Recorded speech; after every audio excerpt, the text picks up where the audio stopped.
So in the psalm that we read and we sang, the psalmist kept silent. He avoided the reality of his sin. And what was the result of this approach? Well, he says, my bones became old and worn out, and I groaned day and night. I had no strength. My vigor was taken from me, as it is on a brutally hot summer's day.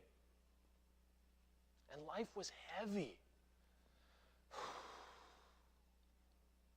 It was burdensome. And I had no joy. And I tried to keep my sin hidden, but it just ate away at me. And I tried to rationalize away my sin, but it didn't work. And the more I tried to ignore the root cause of my brokenness, the more broken I became.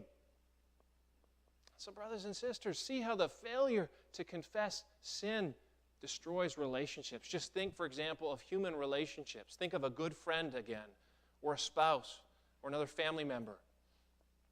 And how if one of you has sinned against the other, and that sin is just sitting there between you two, and it's unconfessed, it's not dealt with, that harms your relationship. It harms your fellowship.